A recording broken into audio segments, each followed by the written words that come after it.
What is going on, everyone? My name's Boit, and I'm back with some more Age of Mythology. The Titans action spawning in the top of the map in the red color, playing as Odin. His name is the Rapless. No, the Rapl. We call him Rapl. He is Rapl. His opponent today in the blue color, playing his tried and true main god for many years. His name is Kimo, and he is playing Ra. Now, I want to preface this game with I'm fairly sure this is one of Kimo's first couple of games back. So any sort of rust that's going to come with that, please appreciate that. Whenever these players come back and don't spend like a month smurfing, I appreciate that more than anything. Because why do that when you could not do that? Do you know what I'm saying? But Kimo has been spending his time dominating Age of Empires 4. I believe he was ranked top 10 in Age of Empires 4 within the first couple of weeks that he was playing, which is a ridiculous stat to say the very least. So that's Kimo for you. He's a monster real-time strategy player, and we'll see how this game's going to go. We've got a Ra versus Odin for you on Anatolia of all maps. Anatolia, one of the most defensive maps. However, this Anatolia, not so much. If you flip the script here and you put the Ra player in the Odin player's shoes, the Ra player is aces. The Ra player is so happy. But this situation here, you can see this gigantic open space. This is very un-Alfheim-like. Gigantic open space here that the Ra player is going to have to compete against the speedy Norse units in. And even then, he does have a decent attempt at securing this gold mine here with the cliffs and the forests and everything. But it's a very, very open space on this location. And all the Odin player needs is one of those big open spaces on a map like this to really flourish. Not only that, this has got a lot of hunt here. We've got a lot of elk. This is going to be a very, very fun time for Rapl here. I'm sure he's going to be very happy about this map. We'll see what he's going to go for here. We've seen a lot of kind of two town center timings from Rapl, like two town center heroic age timings with Njord against Ra. Ra struggles mightily against that kind of, I don't know, almost like 9-minute, 10-minute timing attacks that Norse can do. So we'll see if Rapple's going to go for that. The other thing is something that I probably might come back. I'm going to speak a little bit theoretically here. In terms of maybe it's not the best strategy overall, but because of the way the meta has developed, there's a real world where the Ra one town center fast heroic has a real place in the meta and is not utilized at all. The idea of a Ra one town center fast heroic is that you get a really, really strong heroic age timing into a mythic age. You don't get your second town center in this strategy. The idea being either Horus or Osiris, and you get yourself a really nice position on the map, as opposed to a lot of the times where Ra goes to town center and loses the entirety of the map to every single aggressive god out there, beside Zeus, Odin. Every single other god loses the map. So maybe, just maybe, did I say Anatolia? Alfheim? You know, whatever. You might want to consider doing that one town center fast heroic. The idea being making cavalry, making chariot archers, being aggressive, raiding, making sure your opponent's scared for their villages so they don't just randomly send them out. That kind of idea. Not the one town center fast mythic that we've seen quite a lot from Ra players against Odin over the years. So we'll see what Kimo's going to do here, if he's got any of those kind of ideas up his sleeve. He has scouted out how open this town center is, and he has spotted his gold mine here. He has spotted a gold mine over here. He's seen all the food. This might be might even be a classical fight sort of map here for Kimo as well. Very interested to see his options here. Heimdal coming through for Rapl. He's been a fan of Heimdal. Second game in a row with Heimdal. I love it. Heimdal's a new meta pick. We've seen pair of gold lions coming down. Heimdal here means many things. So one here is the fake Heimdal rush is disgusting because it forces out Axeman, and the idea is that once your opponent commits into Axeman, you can then bait and switch into Jarl with a very, very strong Njord to boot. You utilize the Heimdal Undermine plus the IDR plus the Mountain Giant to kill the enemy temple when your opponent's advancing to the next age. and then you completely steamroll, or you utilize the undermine Einherjar Mountain Giant combo to kill off a Migdol Stronghold or a Town Center or something like that. Can be really, really strong. Really, really strong, as I'm struggling. So Kimo's going through Dart, no real surprises there. It's a late advance time from Kimo, but he is trucking down a second monument, and his villager was stuck inside of the gold mine, it seems. But this to me does look very similar to a fast heroic here from Kimo. So he might have been listening to me. He's got a lot of food in the bank. He's going to be jumping onto the gold mine over here. He's already kind of surrounded these towers. He will be I would be a little bit scared of Heimdal. Honestly, Rapl is simply just stealing my strategies. Heimdal fake into second town center. I've actually seen. There was a recent game I played against Yoshi or Soup. One of the two, Yoshi or Soup, where he was playing Loki and he did the strategy. Heimdal into far second town center into just defend with Heimdal towers. So we'll see if that's what Rapl's going to try here. We'll see. We've got an armory coming down. The farms are starting to come down now for Kimo as well. As we'll see how this is going to go. Kimo is actually really underprepared for a huge Heimdal push here. This is interesting. When you watch players who play like this, you go, look, Kimo hasn't scouted anything here. You could not attack until you see rain coming down, and then you could just flood your opponent, or just before rain. So where does the rain normally come down? Around about 6:30. If you can attack just before 6:30, undermine this, break through this location, hit this gold mine. Yeah, things will be very, very scary here for Kimo. But obviously, Rapl going for something completely different. Thanks so much for the 17 months, Von Fritz. Appreciate you, my friend. As the villagers coming out now onto this hunt over here. He's got himself a couple of Ulsark, and there is the safeguard. Now, this means one of two things. Mass walls, mass towers, or both.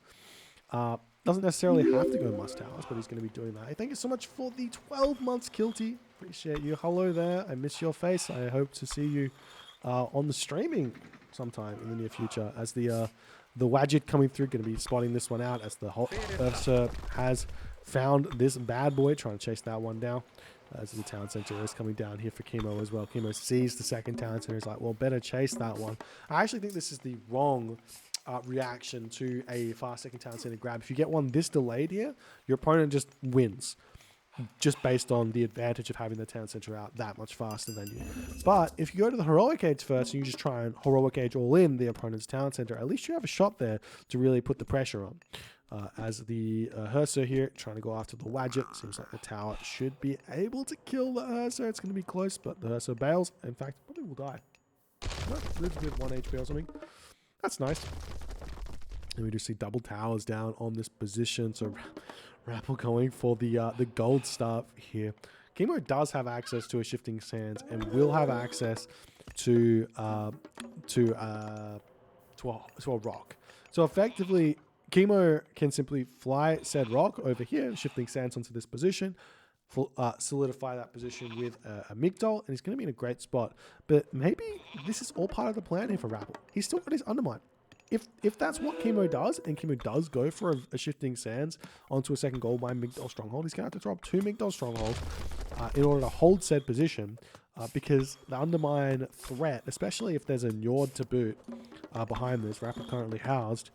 But even then, if Rapl just goes full infantry, full Ulfsark, actually, he probably could just go full Ulfsark in this position with the Lone Wanderer upgrade, push that position as soon as he finds it, make sure the Ravens are over on top of everything. Should be fine here. We'll see what's going to happen. Kimo's got some big decisions in front of him. The other option, obviously, is to just slow it down, throw up Siege Works, throw up Migdol Stronghold, Siege Tower push through here, build a market, chop wood, and see how you go from there. We'll be seeing the rock flying over here. Has been greeted by the Watchtower. It's going to immediately start attacking this rock over here. And he is a slow boy, taking a lot of damage from those towers. But the Rock will get over here fast enough. He's going to be looking for something to kill. He does have to be careful not to move too close to a town center, not to move too close to a tower, because they will both do tons of damage here. As we are seeing the siege works starting to get damaged here, as Kimo realizes, yep, better throw up siege works first. No point in throwing up the no point in throwing up anything else just yet. And I like this as well. Make an Axeman straight away instead of the Migdol Stronghold, realizing he's definitely got a problem with gold. Those Axemen only cost 30 gold. The barracks only cost 75, so he saves a ton of gold on those cheaper units. A couple of siege towers push through here, no problem. But this buys Rapl so much time. So we'll see if he's going to be able to make it work or not, as we see Migdol Stronghold attempting to come up over here. The Pharaoh gets sniped by a watchtower as Kimo's not paying attention. There is a cheeky trick he can do to get out of here, but Kimo is not really aware of said trick, and I think that Rapl would spot that, in all honesty. Yeah, he would spot the villagers coming out of here for sure. But you see the we've got the stone walls with safeguard, so he's got 1,860 HP, 1,860 HP. Not only that, bringing villagers forward to start shanking down these siege towers. Smart play where that's concerned. Not only that, Kimo's tower attacking a stone gate over here, and the siege tower does get taken out. Kimo struggling a lot here. Villagers now moving over onto the wood. He's got 22 villagers on wood. The wood is starting to come up very fast. We see a Migdol Stronghold coming down. Lots of resources to sell for the moment, so he's not down and out. He's probably going to be able to get up to 130 population at the very least if he doesn't lose too many units here. So Rapl's not quite out of the woodworks just yet. He does still have to defend all of these towers. We've got houses plus towers here as well, which is really, really nice. Oh, I like this from Kimo. Does this give a bonus to damage as well? No. So he garrisons those axemen into the siege towers, and as soon as the units come forward, he drops them out. That's axemen immediately jumping onto the opponent's infantry, not taking any damage from the towers, because the towers are targeting down the siege towers here. However, more towers coming down. We've got triple Wadget out for Kimo, more siege towers coming down. Honestly, probably would have been worth it here for Kimo to just go Mythic Age and then Earthquake through this position, but not what happened in this game. Rapl, 1,000 food in the bank, lots of gold income to boot behind this. Going to be spamming out units as best as he can, trying to hold on to this position, even mining some gold away from it just in case he loses this position to make sure his opponent doesn't grab it at all. The siege towers pushing through, going to get taken out. The Wadget's doing some insane damage over here. Onto those infantry units, as Rapl is like, just got to get to the next stage, just got to get to the next stage. It seems to me, though, that Rapl doesn't have his armor up just yet, and now he's going to try and throw it up on the front. He finally realizes he's got 5 infantry, 6 infantry to get that one up as fast as possible. These walls getting taken down here. How's Kimo going for selling resources? Still can sell resources pretty nicely here. He's got 64 gold per 100 wood, which is decent. Wood gathers fairly quickly, gathers about the same rate as gold. But it's better that than nothing. We are seeing the raids now coming in onto this location over here. Potentially a shifting sands over here could be a really, really good idea as well. But Kimo doesn't have the gold to throw up the Migdol. He doesn't have the favor either because he's making these Wadgets. But he is at 130 of 130 population here. Now, a Locust on this position would be completely fine as well, just to make sure his siege towers don't die too quickly. More Wadgets coming through for Kimo's. Rapl's probably advancing, and he has decided to go through Skadi. Makes a lot of sense. Definitely Skadi, the smarter of the options here. But we'll see how it's going to go. He's losing towers fairly quickly. He does have to keep microing these watchtowers onto enemy units here, but the siege towers keep dying. He hasn't been able to make much ground at all, and I'm sure Rapl will just keep on throwing up these towers. We see another raid coming over here onto this gold mine. Rapl's fairly spread out with his gold mine villages. This gold mine, the only one that is kind of a little bit risky. Maybe a tower over here or something on this location, and this location would make him feel a little bit more comfortable on that spot, but not happening just yet. Immediately, Hill Fort getting dropped onto this location. These towers over here with the walls. An absolute beautiful fortress here, or what's it called? What's it called when you surround an opponent's castle in the medieval times? A siege? I guess it's a siege. Pretty beautiful siege here from Rapl. Going to be waiting Kimo out until all the supplies have been exhausted, in a way. Someone might tell me what that is in the chat, but yeah, I'm out.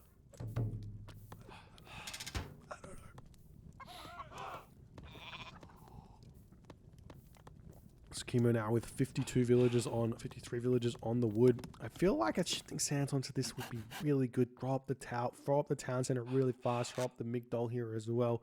He is going for something similar to this. The rock flying over onto this position. There is already a frost giant over here, as the raiding cavalry swinging in here as well. Roman Alicia style. Yes, very good.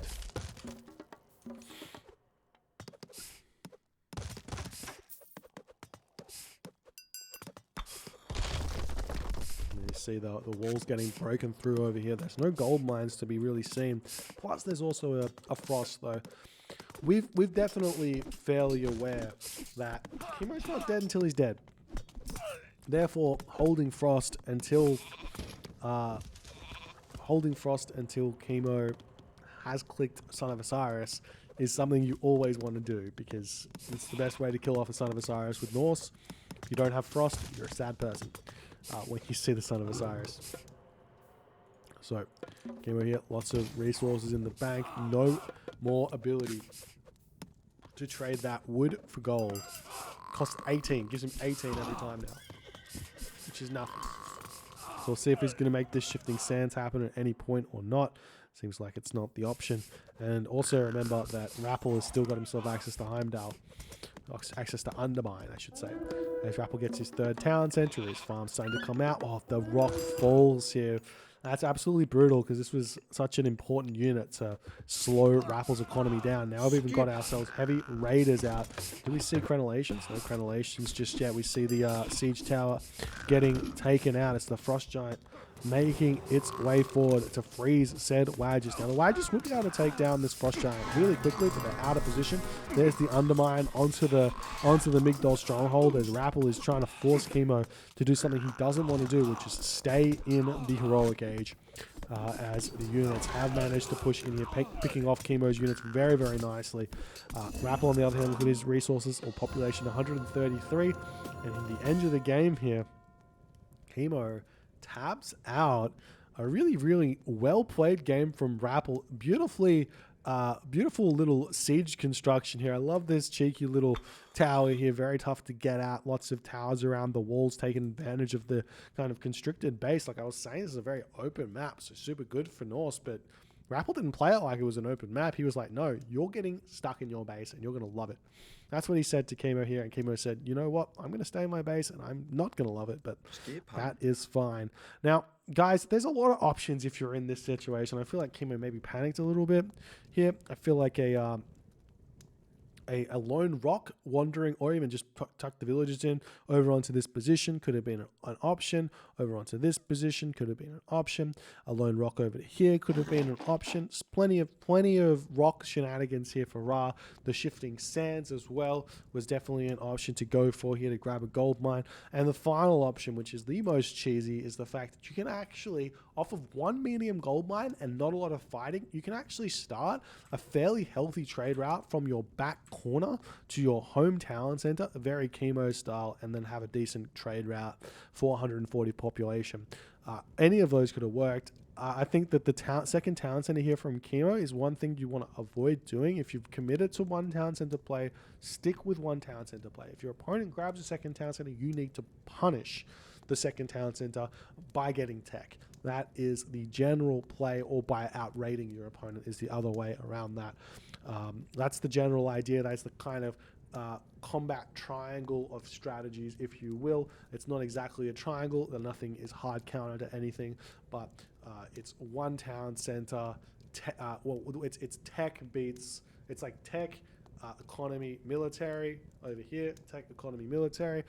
So if your opponent goes for economy, you want to go for either military or tech.